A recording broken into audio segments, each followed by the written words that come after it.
Thank you for joining us on Sunday Interview. I'm your host, Grevazio Zulu. Now, public universities and colleges in Zambia have long established a mark as the best institutions of higher learning in the country. But this long-standing trademark is slowly being eroded. Poor infrastructure, frequent and unplanned closures as a result of both student and industrial unrest, shortage of qualified human resource, as well as lack of teaching and training materials are all contributing to the loss of credibility and confidence in these institutions of higher learning. Amid these challenges, can universities and colleges play their role in sustainable national development? Join me as I talk to Dr. Geoffrey Tambulukani, Zambia Association of Public Universities and Colleges Coordinator.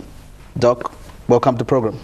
Thank you very much, Grevazio, and I'm glad to be here. It's important that we discuss higher education. Now, you have formed an alliance, we call it an association of public universities and colleges. Make me understand, what is the motive behind this? Yes, first of all, the association, as you have said, is called Zambia Association of Public Universities and Colleges. Now, who are the potential members?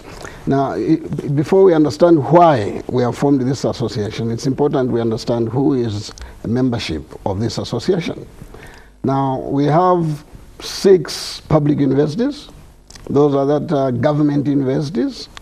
We have a large number of public colleges. And these colleges, we are talking about education colleges.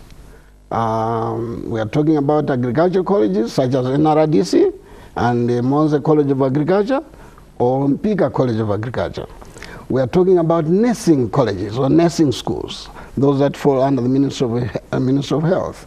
We are talking about technical colleges, such as NOTEC and the other trade schools and trade training colleges, which are under TVET or TVETA.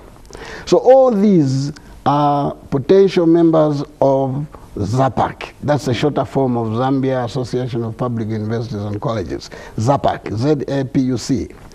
Now, the main purpose for this was that, one, we have discussed about falling standards. We want to promote high standards of higher education. That's very important. 2, we want to promote collaboration amongst institutions of higher learning, universities and colleges. And 3, to achieve synergies among universities, colleges, so that we are better understood by society, that we support each other in order to enhance quality education. And when we go into specific objectives, this will become very clear.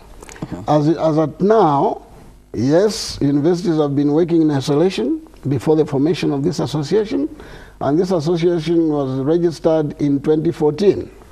Its origin was a meeting on 23rd of July by vice chancellors of the universities who met 23rd July 2013 at Mlungushi University. And what made them, the trigger, the motivation for that meeting was to address a number of issues that they felt were proving challenging to the universities. And these are common issues, cutting across universities. Yes, cutting across the universities. So, for example, issues of poor resource base, okay? Lack of finances. Yeah? Also, curriculum issues, that instead of curricula of different universities being harmonized, they are in competition and sometimes resulting in negative competition. So that the graduates coming out of one university may be questioned by another university, and that should not be the case. So we should have curricula that is appreciated across the universities. Almost standardized. Now, you spoke to a general membership and potential membership. Yes. In terms of numbers, how many do you have? At the moment, we are still recruiting institutional members because ZAPUC is about institutions, public institutions. We have roughly 10, and there are over 60. Only 10? Only 10 because we are just starting. And this interview, Grevazio, is very helpful because a number of these public institutions, we are not aware of So ZAPUC. well, you say you're just starting. Maybe you're moving too slowly, and I must mention. No, we shall. You started in 2014, and this is 2018, almost Yes. 4 years into existence. Yes. Only 10 members, and Yes, when we started in 2014, there were a number of logistical issues that were coming, that we were attending to. So, for example, we had to come up with a constitution, we had to come up with a logo, and one first activity that we performed was to involve students in the universities to compete in coming up with a logo. And we had an excellent competition. And the result was we have a beautiful logo for ZAPUC. So we had those startup activities. Now we are on a recruitment campaign. And thank you to ZNBC and thank you to you for bringing us here so that our potential members understand who we are, and it's their organization, it's their association. In fact, they should all associate to it. There's also room for private universities and colleges to join us as associate members. I was going to ask you, why don't you just set up one association? Because you've already provided for them in your constitution as associate members. Yes, but this is because we learned that our friends, the private universities and colleges, already have an association, but it may not be very visible to the outside world, to the public. And you couldn't join it, no? Well, we couldn't join it because we are public. Our problems are different. Our origins are different, even though the aspirations are the same. To raise standards. To raise the standards and provide the necessary manpower to the nation for sustainable development. Let's go to your constitution. In your preamble, you have decided and declared that you're going to commit yourself to quality service delivery to students, government, and other stakeholders. And you've also said you will ensure there's adherence to ethics and professional standards. Yes. But how easy is this, considering that you really lack the very basic needs needed to run a university? We are running universities, we are running colleges, we have students, we have lecturers in place, so business is going on. Yes, we have challenges. Now, up to today, quality is still the concern of every university. It's still the concern of every college. And universities, all the three major public universities of University of Zambia, CBU, and Mulungushi, they have endeavored to help improve quality in higher education. One way we've been doing it, and we've been doing it for a long time, is through affiliating relevant colleges to ourselves, to universities, where we go in for quality assurance, where we go in for quality control. And that is very helpful for the country. But within ourselves, we have structures that, within the university, we have structures that promote quality. The institutional structures we have always look at how programs are developed, how courses are developed, how assessment is achieved, and all this is an effort by the university, and we are still respected in the outside world, despite the many challenges we have. But as you say, if we are properly facilitated, properly resourced by the public, because these are public institutions, and public institutions mean government and the other stakeholders that support government. If we are properly supported, issues of quality would be better achieved. So you have all these things fighting against your ambition and your desires. Yes. You've got poor infrastructure. Poor infrastructure. Very huge debt, unsustainable in some instances. And all these are working against you. All these are working against us, but we are determined to fight this, and we are determined because we just have to compete with the outside How do you world. fight them? Maybe let's get practical. Yes, I think let's get practical. One way is this appeal. Maybe we are not understood by the public. Okay? By stakeholders? By stakeholders. And I'll give you one example. If you did a survey in the public domain on the streets and ask members of the public, say, what is a university? Yeah? The answers they will give you will be very interesting. I suspect that most members of the public think of a university as a big school, because they are used to school setup. primary school, secondary school. So university is a big school with big teachers, big students who should behave similarly to the secondary school pupils. So when a university don lecturer questions something or demands something, it's out of the way. You are a teacher, don't demand this. Everybody seems to know how to run universities, but we the owners want to run it well, but we are not being supported. Our chief executives, that's why I'm grateful that they have allowed me to come and discuss this. The chief executives of the 3 universities have allowed me to come and discuss this, and I'm grateful to them. But if they were here, they would have categorized issues that are making life difficult for universities and colleges. And you know them yourself? I know them. So you could as well categorize them. Yeah? And I can venture into that. So one is poor resource base. We are not being funded. And we're not being funded, the result being that we cannot get the books that we need. We cannot order the equipment, the technology we need to produce technologists, to produce engineers of competence. We cannot resource our laboratories in science because we don't have the money. That's the key. We are not being given adequate funding. And because of that, we don't even have infrastructure, so we have no student accommodation. And there's the issue now of squatting in these universities and using boarding houses which are not properly categorized or properly inspected. So our students are exposed to extreme danger out there. And this is because we cannot construct hostels. We don't have the money to construct But is this also as a result of having a mentality that strongly believes that every university student must be accommodated at the university? The University of Zambia, as an example, on admission does not tie admission to accommodation.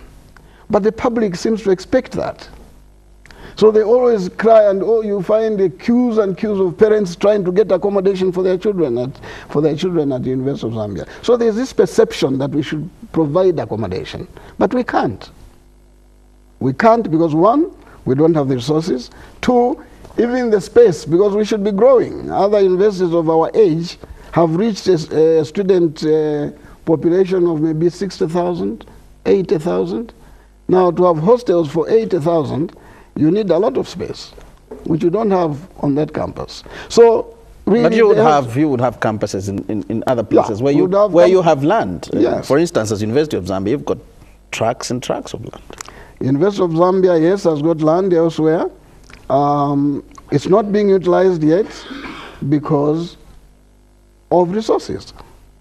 Now, here's the bigger challenge. I know the Minister of Education, yes, the Ministry and the Minister of Higher Education, yes, and Professor Nkandlo in particular, has time and again challenged universities to be innovative, to be resourceful, and not to depend on government. Where is the problem? Universities seem to be failing to innovate.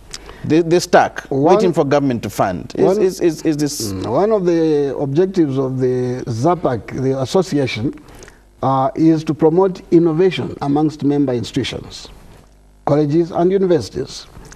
And the minister is right to push higher education institutions to innovate, because elsewhere innovations begin at universities. Universities are rich institutions. Yes, by nature, yes, university should be rich. University of Zambia is a perfect example. So many schools, School of Veterinary, School of Agriculture, School of Engineering. We are rich in schools. Civil engineering. Yes. You have everything that it takes. We have the institutional structures. You're among the poorest. We have the institutional structures which need to be supported in order to innovate. You have institutional structure and you've got the brains. We have the brains. In fact, except that we are not publicizing enough some of the innovations that are already ongoing. We have innovations in VET. Some of our colleagues, the dons in VET, have invented things, have invented methods of in veterinary medicine. Some of our colleagues in social sciences have invented ideas. But maybe they are not being sold. They are not being sold. And this forum is good. And if we have more of such fora, it would be good that the universities and colleges can begin to sell the little innovation that they have. But we are not innovating enough because of the resource base, which is very lean. Is it resource base or lack of capacity among colleges and universities? Capacity includes finances. Taken too long to realize you've got the potential? No, we have the potential. For example, research is one of our biggest objectives. And what we have done in research is that the University of Zambia has sent teams to colleges.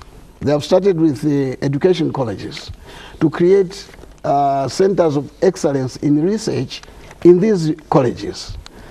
For example, Marco Moffat College of Education in Serenge is a very recent member to join that. Chalimbana University received preparation, support by university lecturers, researchers in creating a research center of excellence. But they need to conduct research that can innovate. And research sometimes is very expensive. So a lot of the research that lecturers are doing is self-funded. And self-funded research cannot be elaborate. We have a lot of good research through the postgraduate programs, some of them excellent ideas, excellent innovations coming through, not sold, they are on the shelves. So we need to sell those. We need fora where we can disseminate. So the potential we have, the brains we have. Is it maybe lack of confidence, should we say, lack of confidence? Or you've probably lost the credibility as universities, because you should be the first point of call by the industry. And they are not coming to you, meaning they don't trust you. The connection between universities and colleges and industry is still weak. And the ZAPUC, the Zambia Association of Public Universities and Colleges, one of the objectives is to develop this relationship between ourselves as higher education institutions and industry. Because government as an industry, is the biggest industry, should be making policy decisions based on research. Okay? And we have the capacity to research, given the support. And there are a number of fields in government, in agriculture, in education, in medicine, where in technology. Now there's a lot of infrastructure development, the roads, RDA is busy developing roads and making roads. But we have capacity to research into those areas and provide further information that will improve policy formulation in those institutions. Maybe I should ask, universities and colleges, have you failed to make yourself relevant to society? We have not failed. They're huge problems which you should be providing solutions to. Yeah, we're not doing that. Maybe again, it comes down to one of the biggest criticisms that you receive, that in terms of churning out graduates, you are delinked from industry. The graduates you produce are probably not that good for industry. Yes, one of the association's objectives, as I've said earlier, is to look at curriculum development and harmonize curriculum. Make sure that the curriculum in colleges, the curricula in universities is responsive to industry, is responsive to national development. This is our aspiration, and this is the aspiration of every university. The University of Zambia, in its mission, is service to the public, to the community. Be relevant to the community. Now, maybe we can borrow from the adage that the members have an adage which says, Umwana Atasha, Ushenda Atasha Wanyina Ugunaya. You know, a child who does not visit other homes thinks the mother is the best, cook. Now, is that happening with our public? That their child, their institutional child, should be seen as the best before they go to the outside world? Maybe it's not happening. The relationship between the University of Zambia and the public who own it, the University of Ikopa University, Mulungushi University, and the public colleges, they own this. But they own these institutions. what is the relationship between them? Maybe it's not the fault of the institutions that they are not understood. Maybe even the public, they would rather respect outside institutions better. Maybe you do not meet their need. I'll give you an example. People will argue, and maybe justifiably so, that, for instance, if our universities were relevant, our mothers would not be breaking their backs in the village, cultivating land, tilling land, and they'll probably not be breaking their hands, breaking stones by the roadsides. Yeah. You would have invented some simple technology for them to use. The University of Zambia has got a TDIU section, which is a very practical initiative that develops and produces technology, very simple technology. Yes, agreed. And this is what the association is up to, that we should innovate, develop technology that is relevant for Zambia as institutions, as universities. And maybe partly we need to realize that a little more as universities, but partly we need to find ways of sourcing support for that, financial support for that, get the right equipment for that. And maybe our students need appropriate attachments. As they are learning, they are attached to industry. Maybe we need to relook at our curriculum, that we bring in a little more practicalities in the curriculum, so that it's not all theory, but that they can apply the theory. Those are the aspirations of most academic institutions of higher learning, and that's what the association would like to promote. One of the activities that the association wants to promote is competition in innovation amongst students in our institutions. Regardless of the status, the level of the institution, universities and colleges, we want to have fairs where innovation is displayed. You remember, Grevazio, that in the 70s, we used to have, forgotten his name, he actually developed an electric train which was being exhibited during the agriculture show. Nobody supported him. It was being exhibited and we saw it move, a train move. Our students, for instance, in colleges and universities, are able to even design a plane. I don't know what they are able specifically to design, but they are able to design things depending on their curriculum. Now, the curriculum must support that. Maybe we need to ask, how often do you meet and listen to industry for them to input into your curriculum so that you become relevant? Yes, I think that a number of industries are related to specific schools in the universities. Copper Belt University is on the mines in the Copper Belt, and they have close relationships with the mines. University of Zambia has engineering school and vet school, and they have very close relationships with some of the big farms for the vet school and for the School of Agriculture.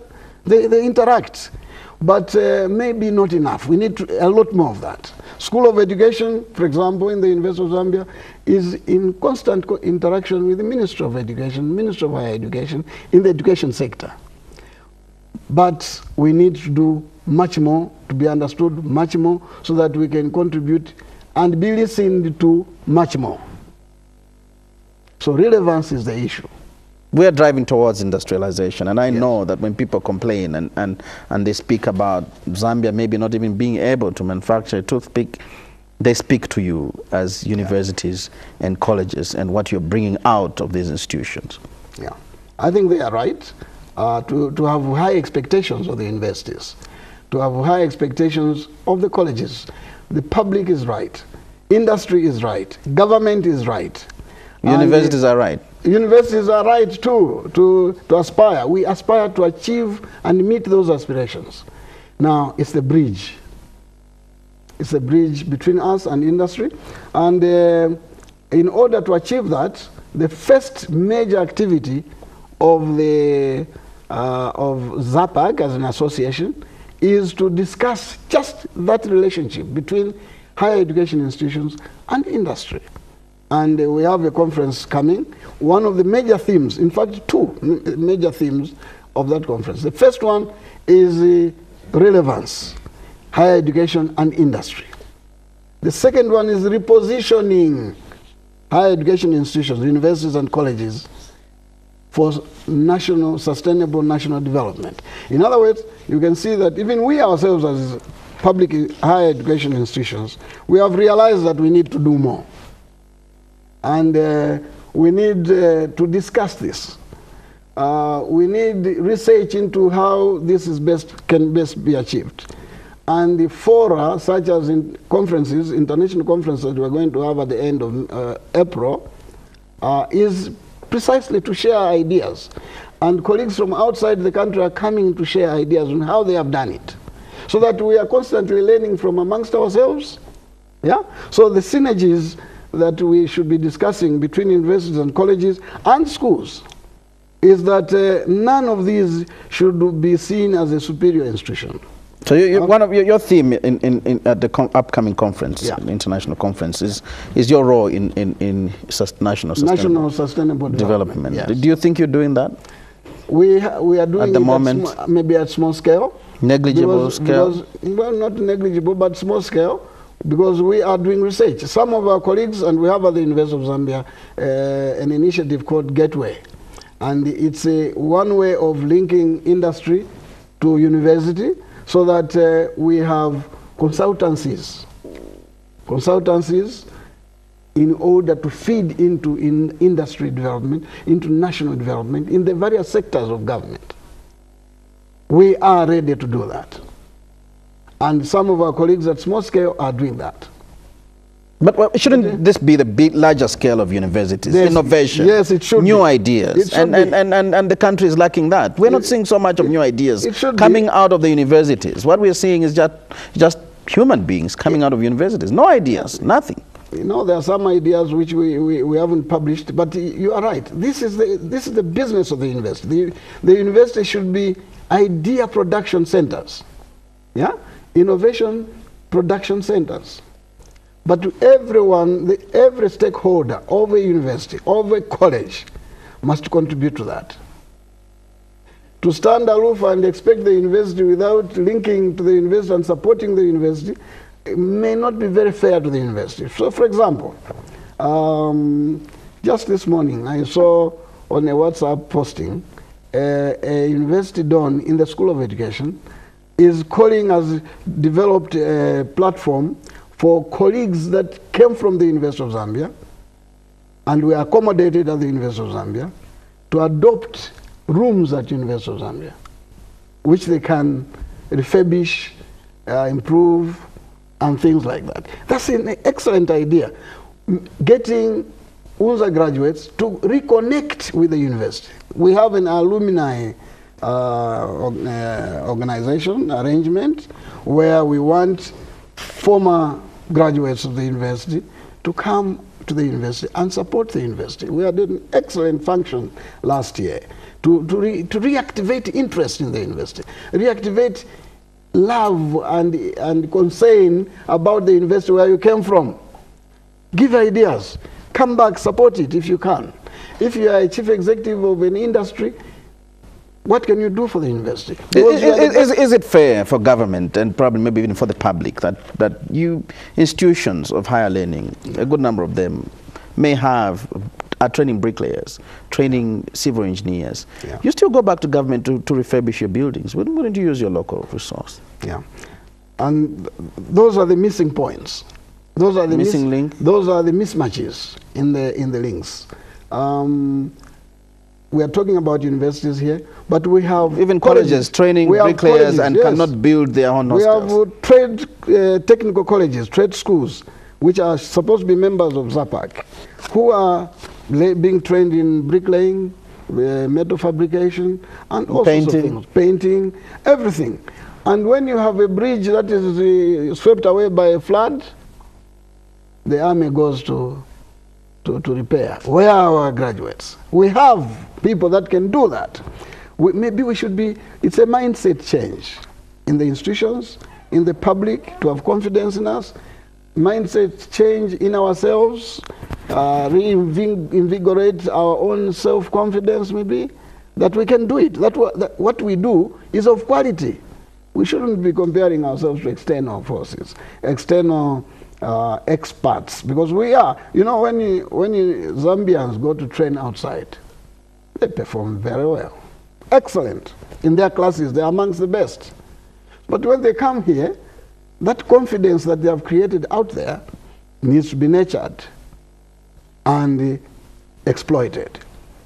And this is where this association is coming in, so that the colleges feel proud of themselves. They have self-pride. They have self-confidence. Universities, lecturers and students have self-confidence that they can actually go out there and contribute in the public. We already have graduates in the field. They should simply point out that I am a graduate of the University of Zambia. I'm doing well, I'm running a bank very successfully.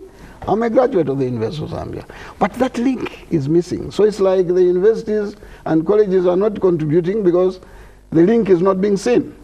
Human resource in the field, the universities out there, the link is not being seen. So maybe we should work on making sure that this link is more visible, and that's the task that the association is giving itself. Let's look at ranking. I know that when you look at universities in Zambia and colleges, of course, the general statement is that standards have fallen drastically. And this has impacted, I guess, on our rankings. Yes. And you may wish to note that none of our countries is ranked highly. Is among the top 10 universities. None of our universities is among the top 10 in Africa. Yes, and this is sad. That's very sad. The latest ranking ranked the University of Zambia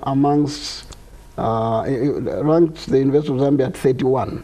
We're at 31 in Africa. And the other public universities were nowhere there amongst the 50. They were not there amongst the 100. Now, why is this?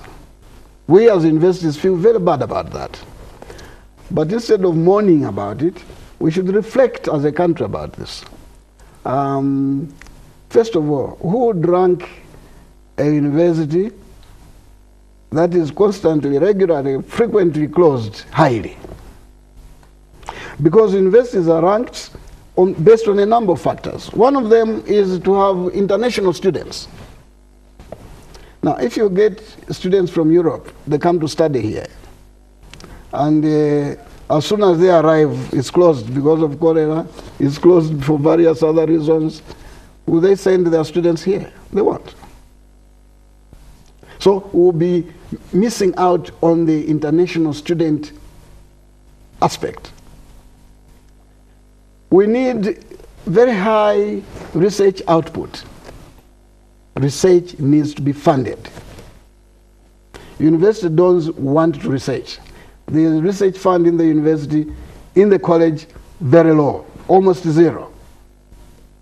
So, if you are not researching, you cannot publish.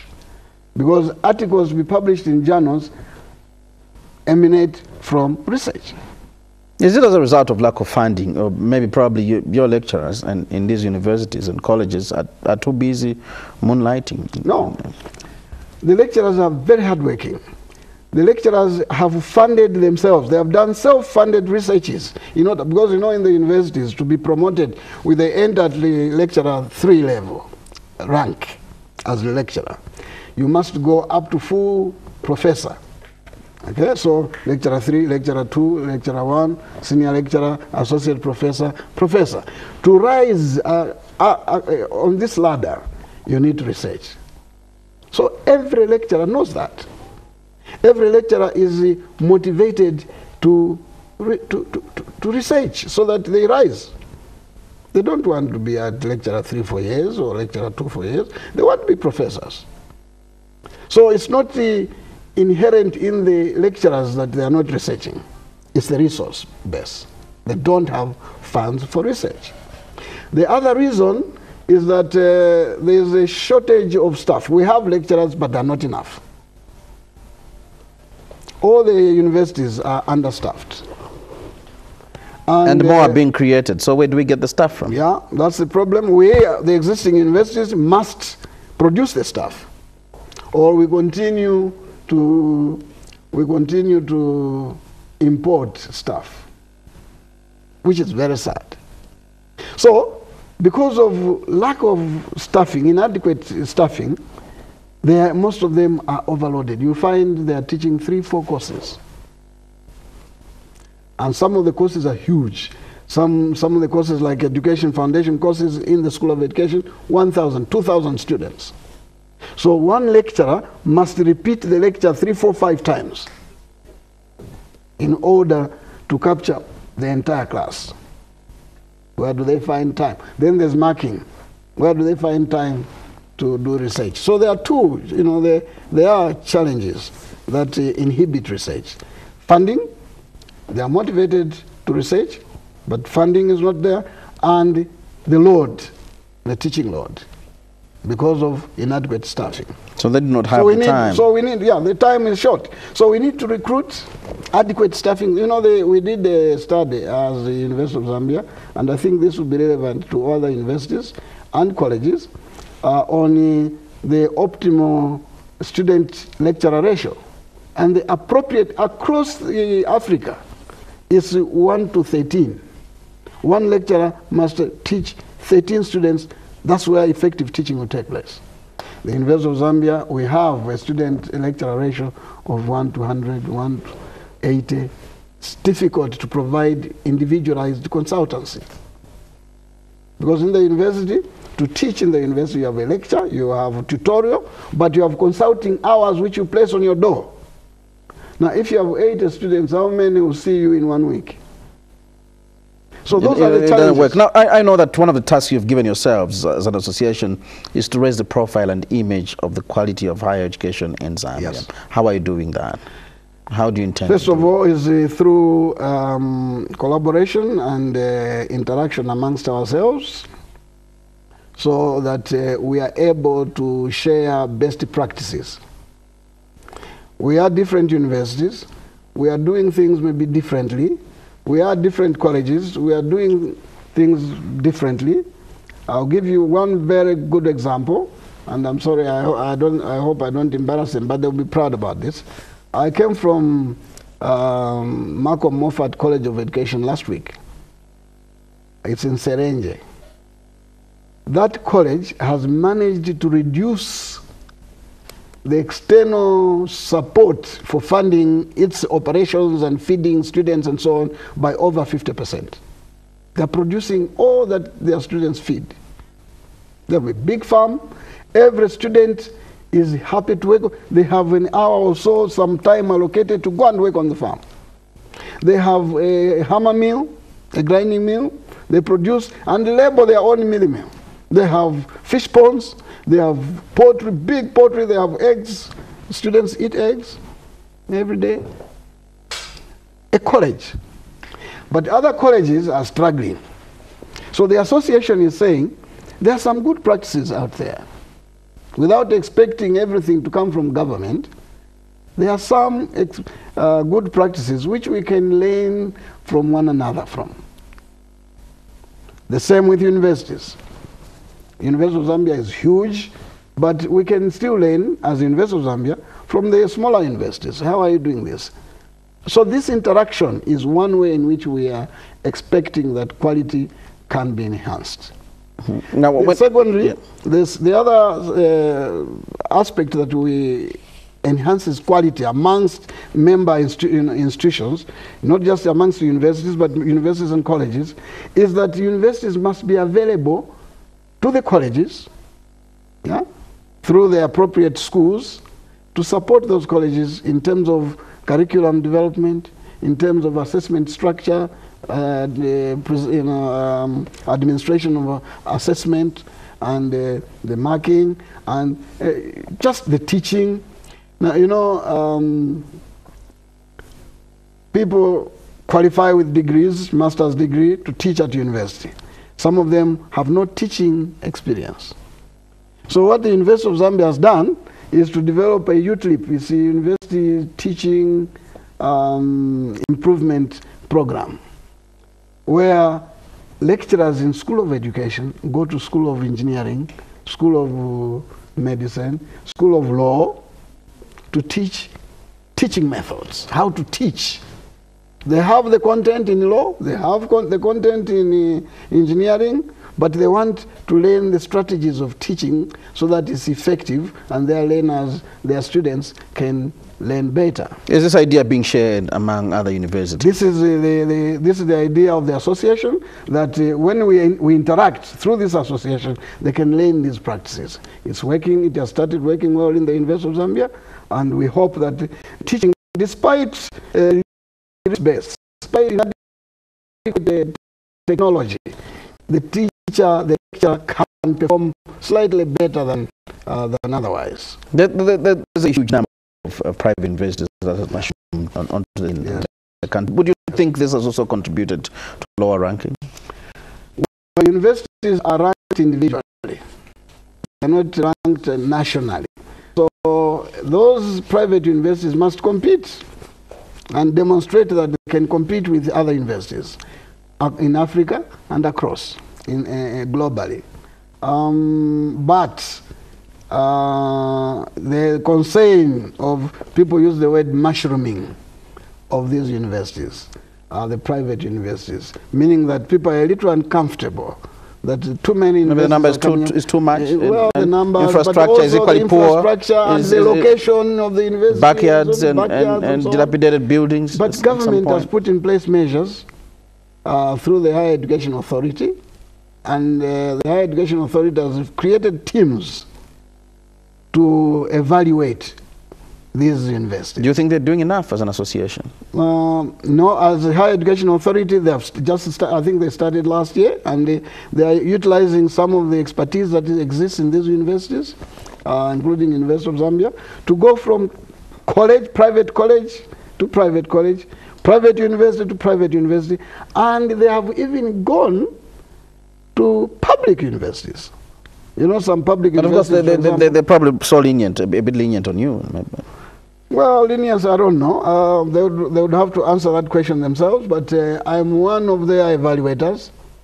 And when we go to a university or to a private college, we're quite thorough. And thorough, we look at infrastructure. We look at what they claimed at registration. Do they have it? To teach a program, do they have it? Do they have the staff? Do they have the resources? Do they have teaching and learning materials? Do they have a library? Do they have an electronic library? Because now we are going electronic, the e-learning, because of insufficient infrastructure. You know, not enough classroom space, like in the University of Zambia, and the other universities, there's not enough classroom space. But we would like to give higher education to as many Zambians as possible, and as many of our colleagues from the neighboring countries as possible. But the infrastructure is limited in terms of classroom space. So now we are trying to get into, one, develop distance education. And distance education is developing very quickly, but we need to go to promote online e-learning, where you can teach students from wherever they are. And this, the technology we are looking for in the University of Zambia and other universities and colleges. So why are you not putting these resources in a pool and looking for this facility? This is the beginning. As an institution, as an association. As an association, this is the beginning, and these are some of the thoughts that we have to assist one another, to assist ourselves, think in that direction. Now, does the fact that not even private universities are breaking into the top 10 or top 20 of the ranking bring into question the associations or groups that rank universities? Yeah, this is one other question that we need to answer. Who ranks universities? Okay. Now, the last ranking where UNZA was number 31 in Africa, the first 7 were all South African universities.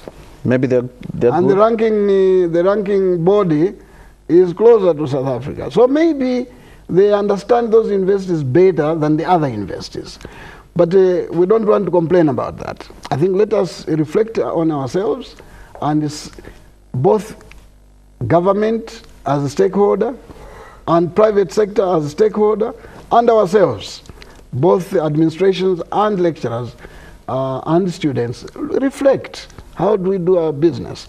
Maybe we should compete better. Of course, we cannot compete without resources. We can't compete if the library is not well stocked. We can't compete if the e-library, the electronic library, is not properly utilized by students and lecturers. So we need to educate one another about e-library. There's a lot of books out there on the e-library, but maybe we need to promote ICT, the use of ICT in our universities. So you are not complaining about the verdict and the ranking. I guess you accept. It's given. That's what we are. We don't accept it, but it has been like that over the years. So we are beginning to wonder about the ranking bodies. But also we want to get away from complaining and improve ourselves, and improve the way we run our universities, the way we fund universities. If we are closing all the time for reasons which can be removed very easily, yeah, by simply funding, by simply, for example, paying students on time, if they are to be paid at all, by getting the maintenance processes in the university regular, in the colleges regular, so that students are not complaining about their sanitary conditions and then going on the street, and then the university is closed. These are things that are doable. We can, if both the public and the universities and colleges reflect on this positively, I'm sure things can improve in the university, and our rankings would improve. What is the association's position on the announcement by the government that they would introduce entrance examinations for higher learning institutions? The association will discuss that, will evaluate that, and I'm sure they will take a position. But you see, that tells a story. If you create an additional entrant examination, you are telling a story about the previous examination, the grade 12. Okay? So how well managed is it? And how well managed will be the entrance exams? Yeah. Well, since it will be our exam, hopefully we'll manage it well, if we are the ones that will draw it up. But it creates this doubt. So why are we doing this? It's because of this. Because grade 12 is not, leakages. So why are we not managing? Managing the leakage and not what it means is that now the lowering of standards, we are discussing at a higher education level. So is it going down to lower education level? Then the education sector would be in trouble. So we must begin to manage the assessment structures at all levels. Maybe we are already in trouble. Let's look at the synergies between universities and colleges. You are into this association, but looking at what has been happening in the past is that very few colleges have proper synergies with universities, public universities. Yeah. You find that people that are trained in colleges do not benefit from any exemptions at all when they're getting into universities. That was a misnomer, because in the first place, the people that lecture in these colleges come from universities. To lecture in a college, you need to have a first degree from a university. So there is already a natural connection, yeah, by the fact that we produce staff that go to run in these colleges. That's one. But the curricula of the colleges should be designed in such a way that it will be recognized at university. For example, the level of first year, or the level of second year at university, so that when they come, they are admitted to the university, they enter at year 3, for example, if it's a 4-year degree. Those that have passed through the college, they have a college diploma. They've been there for 3 years, and they have to start for another 4 years, and they do 7 years. If the curriculum does not match the first year in the university, then they have to do the 4 years. Now, that's where the association comes in. In the University of Zambia, we already have schools that have taken this into account. In the School of Education, for example, if which is probably the only one, I suppose. I'm not sure. They would speak for themselves, but I want to give this example about the School of Education. A student coming into the School of Education to do adult education, for example, who has done a diploma, will enter at year 3. Those that have passed, coming to do special education, they have passed through ZAMISE, which is here in Lusaka, the Zambia Institute of Special Education. They will enter at year 2 or year 3. So it's recognized. The other programs, they look at individual curricular syllabuses in those colleges. Some of them, like history, for example, at first year is exempted. Education foundations, if in the college where they came from, they scored a credit or above, not a C, not a C+. Okay, so it means that we have to inform college students. If you want to be exempted, perform well at college, so that you are credit level and above. Has this been done? Has the synergy been created? This is part of the process that we need to create synergies between ourselves and we have part of the association objectives, yes, which are probably not being implemented at the speed now. That everybody else is expecting. It's beginning now. So, for example, we are saying let every public college join the association. The benefits are collaboration. The benefits are mutually respected curriculum, developed and respected curriculum.